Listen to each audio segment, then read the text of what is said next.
O Livro dos Espíritos, Allan Kardec, capítulo 5, livro 2, considerações sobre a pluralidade das existências, parte 1. 222. O dogma da reencarnação, dizem certas pessoas, não é novo.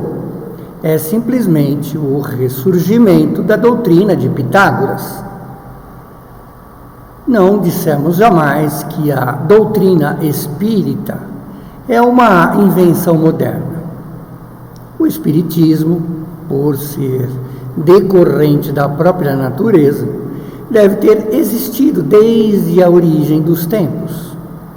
Temos sempre procurado provar que encontramos os seus traços desde a mais remota antiguidade. Pitágoras, como se sabe, não é o criador do sistema da metempsicose, que tomou dos filósofos indianos e egípcios que a tinham desde as épocas imemoriais. Para quem não conhece metempsicose, nós já falamos em outras partes, em outros vídeos, que é a transmigração da alma de um corpo para outro. Seria a reencarnação, mas, por exemplo, de um animal para um homem, de um homem para um elefante, para um boi e vice-versa, de um boi para um homem, né? Sabemos, através do espiritismo, que isto não é possível, né? A metempsicose é um princípio da reencarnação, mas não é correta se interpretar desta forma. A ideia da transmigração das almas era, portanto, uma crença comum admitida pelos homens mais eminentes. De que forma chegou até eles? Por revelação ou pela intuição? Não sabemos, mas seja como for, uma ideia não atravessa as eras, né? E não é aceita pelas inteligências mais avançadas, se não tiver um aspecto sério. A antiguidade dessa doutrina seria, portanto, mais uma prova a seu favor que uma objeção.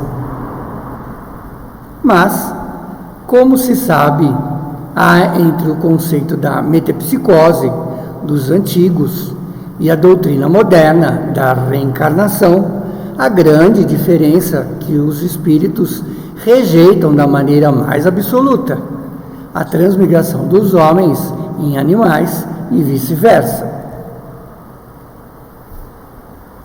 Os espíritos, ao ensinarem o dogma da pluralidade das existências corporais, renovam, portanto, uma doutrina que nasceu nas primeiras eras do mundo e que se conservou até os nossos dias, no pensamento íntimo de muitas pessoas, somente que apresenta-na sob um ponto de vista mais racional, mas conforme as leis progressivas da natureza e mais em harmonia com a sabedoria do Criador.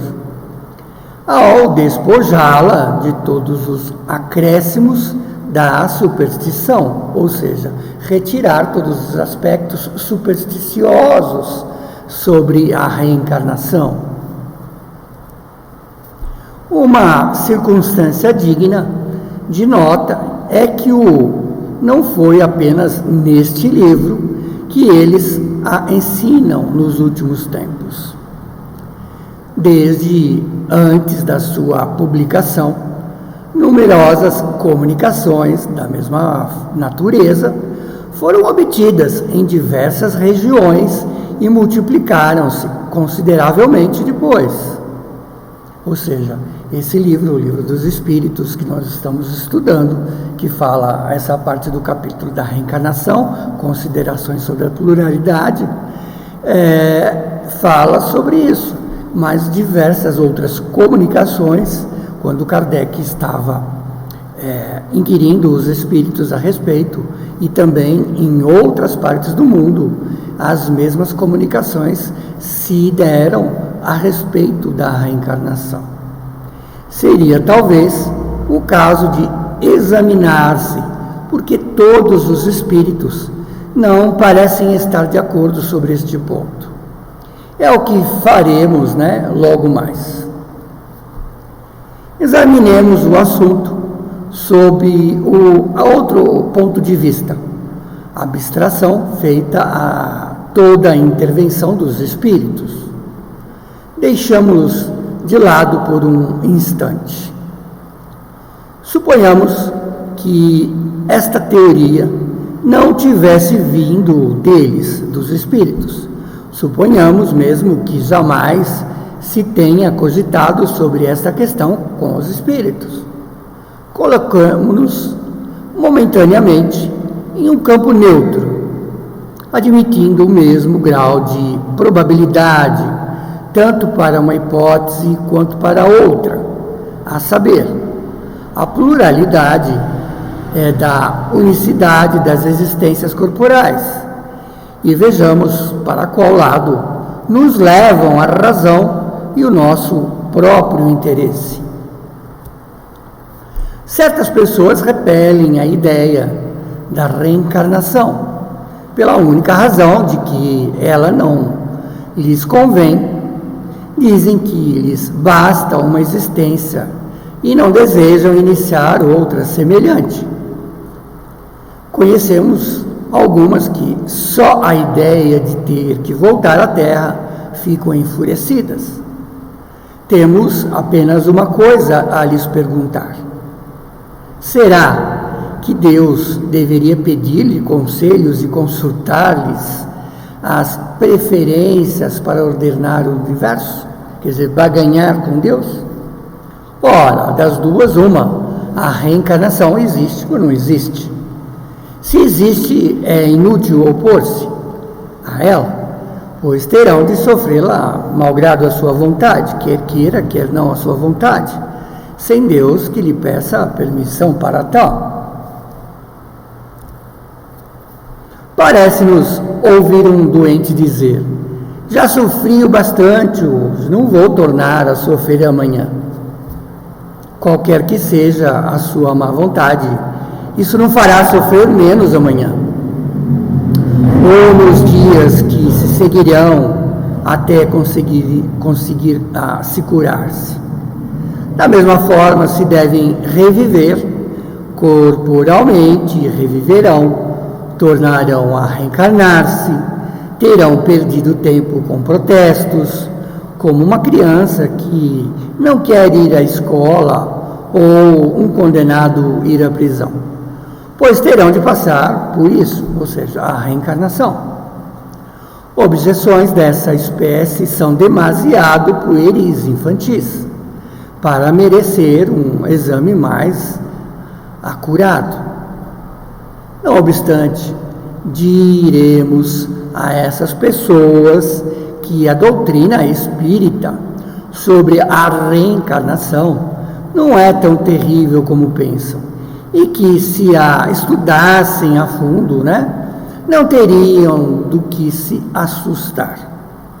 Saberiam que as condições dessa nova existência dependem delas mesmas, será feliz ou desventurada, segundo o que tenham feito neste plano, e podem, desde esta vida, elevar-se tão alto e que não deverão temer cair no lodaçal. Quer dizer, dependerá do espírito encarnado seguir o bom caminho, o caminho do Cristo, o caminho da bondade, da caridade, do que se desviar ao caminho das tristezas, das angústias,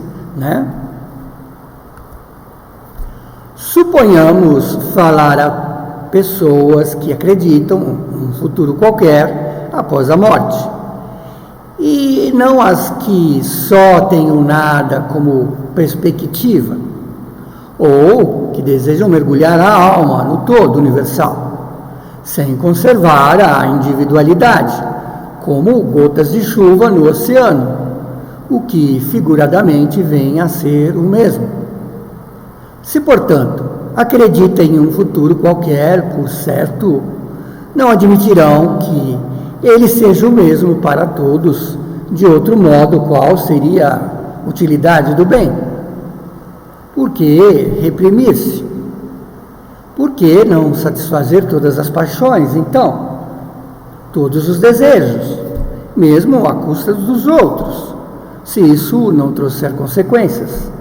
Então, para aqueles que acreditam que não existe o nada, seria muito provável fazer o mal e tanto faz, fazer o nada e tanto faz, deixar de fazer o bem e tanto faz.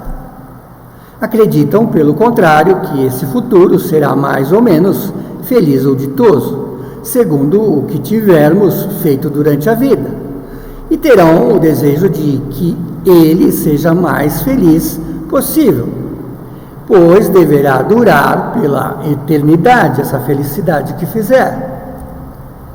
Teriam, por acaso, a pretensão de ser uma das criaturas mais perfeitas que já existiram sobre a Terra, com o direito adquirido à felicidade suprema? Não. Admite-se, então, que há criaturas que valem mais que outras e que têm o direito a uma melhor situação, sem por isso considerar-se entre os reprobos. Pois bem, coloquem-se um instante pelo pensamento nessa situação intermediária. E supondo que alguém venha dizer, sofrem, mas não são tão felizes quanto poderiam ser, enquanto têm diante de si seres que desfrutam uma felicidade perfeita. Querem trocar a sua posição com a deles? Sem dúvida, diriam, o que é necessário fazer? Quase nada, recomeçar o que fizeram de mal e procurar fazê-lo melhor. Hesitaram em aceitar mesmo ao preço de várias existências em provação, em teste. Façamos uma comparação mais prosaica. Se há um homem que, sem estar na extrema miséria, passa por privações, por causa da precariedade de seus recursos, viessem a dizer, eis uma imensa fortuna, que lhes pode ser entregue para desfrutar. É necessário, porém, trabalhar durante 1 minuto. Se fosse o maior preguiçoso da terra, diria sem hesitar, trabalhemos 1 minuto, 2 minutos, 1 hora, 1 dia, se necessário. O que será isso para terminar minha vida na abundância? Ora, o que é a duração da vida corporal em relação à eternidade, à vida eterna, que é a vida do espírito? Menos que 1 minuto, menos que 1 segundo. Ouvimos por vezes este raciocínio. Deus, que é soberanamente bom, não pode impor ao homem o reinício de uma série de misérias e tribulações.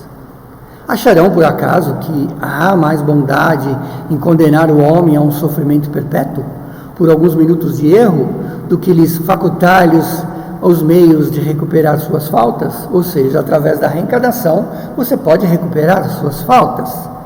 Então, Deus não seria soberanamente bom por isso? Ele é infinitamente bom por deixar-nos repetir a prova e podermos passar numa próxima. 2 fabricantes tinham cada um operário que poderia aspirar a se tornar um sócio da firma. Ora, aconteceu esses 2 operários empregarem mal. Certa vez, a sua jornada de trabalho, e mereceram ser despedidos. Um dos 2 fabricantes despediu-se ao seu empregado, malgrado suas súplicas, e este, não mais conseguindo emprego, morreu na miséria. O outro empregador, ao seu, pela perda de um dia de trabalho, deve-me a reparação, e eu lhe permito recomeçar. Então, outro empresário concedeu ao seu funcionário uma nova oportunidade. Trata-se de fazê-lo bem e eu conservarei e poderá continuar aspirando à sua posição superior que eu lhe havia prometido. É necessário perguntar qual dos dois empresários foi o mais humano. Deus, a própria clemência, seria menos inexorável que um homem? Então, comparando esse trecho, né, a dois empregadores, um que, por um empregado ser não tão bom, né, durante a sua jornada de trabalho, acabou despedindo e o mesmo morreu na miséria. O segundo empregador deixou uma nova oportunidade para seu funcionário, né, e assim pôde também progredir e acabar sendo sócio futuramente.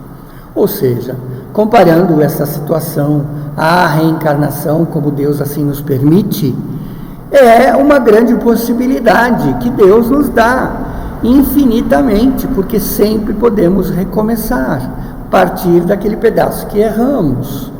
Então Deus é clemente, Deus é inexoravelmente bom, maravilhoso, né? O pensamento que o nosso destino está para sempre traçado em alguns anos de provas, ainda mesmo quando nem sempre, né, dependesse de nos atingir a perfeição na Terra, tem qualquer coisa de pungente, né? Pungente significa cuja ponta rígida, aguçada, pode ferir, machucar, né? Então pode machucar, né? Enquanto que a ideia contrária, que seria a ideia contrária, iminente, consoladora, pois não nos tira a esperança, quer dizer, a reencarnação nos dá a esperança. Assim, sem nos pronunciarmos pró ou contra a pluralidade das existências, contra as reencarnações que podemos ter, sem admitir uma hipótese mais do que outra, diremos que, se pudéssemos escolher, ninguém preferiria um julgamento sem apelo, um julgamento sem poder apelar a uma nova oportunidade. Um filósofo disse que, se Deus não existisse, seria necessário inventá-lo para a felicidade do gênero humano. É Voltaire, 1694 a 1778. Deus não existisse, né? Se não existisse, seria necessário inventá-lo.